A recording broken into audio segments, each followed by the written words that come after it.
Phone tapping వ్యవహారంలో suspend అయిన మాజీ డీఎస్పీ ప్రణీత్ రావుకు ఉచ్చు బిగుస్తోంది. ఆయనపై పంజాగుట్ట పోలీసులు పలు క్రిమినల్ కేసులు నమోదు చేశారు.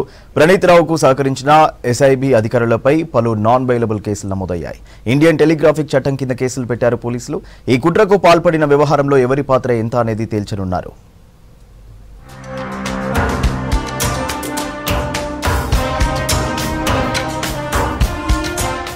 బీఆర్ఎస్ సర్కార్ హయాంలో ప్రతిపక్ష నేతల ఫోన్ల ట్యాపింగ్ కేసులో దర్యాప్తు ముమ్మరం చేశారు అధికారులు. ఫోన్ ట్యాపింగ్ కేసులో సస్పెండ్ అయిన ప్రణీత్ రావుపై పంజాగుట్ట పిఎస్ లో కేసు నమోదైంది.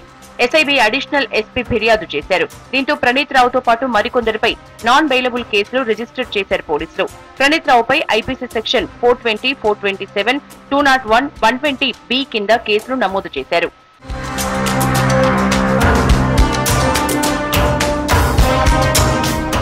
ఎస్ఐబి ఆఫీసులోని 2 గదుల్లో ఉన్న 17 కంప్యూటర్లను ప్రణీత్ రావు అనధికారికంగా యూజ్ చేశారు. వీటికి స్పెషల్ గా ఇంటర్నెట్ కనెక్షన్ ఇచ్చారు. అయితే వీటిల్లో కొన్ని రికార్డులు మాయమైనట్లు అధికారులు గుర్తించారు. ఎలక్ట్రానిక్ డివైస్ లోని డేటా, ఇతర డాక్యుమెంట్లు మాయం కావటం పోలీస్ శాఖలో చర్చనీయాంశంగా మారింది.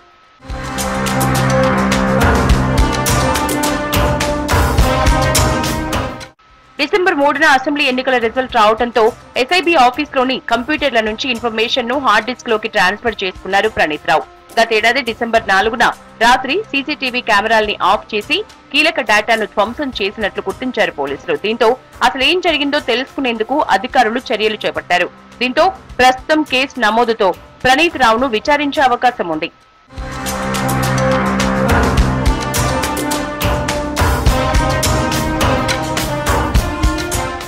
ఇటీవలే ప్రణీత్ రావును సస్పెండ్ చేశారు డీజీపీ రవి గుప్తా. గత ప్రభుత్వ హయాంలో రాజకీయ నాయకులు, ప్రజాప్రతినిధుల ఫోన్ల ట్యాప్ చేసినట్లు పెద్ద ఎత్తున ఆరోపణలొచ్చాయి. ఈ క్రమంలో కొన్ని రోజుల క్రితం డీజీపీ కార్యాలయానికి ప్రణీత్ ను అటాచ్ చేసిన ప్రభుత్వం విచారణ తర్వాత సస్పెండ్ చేసింది.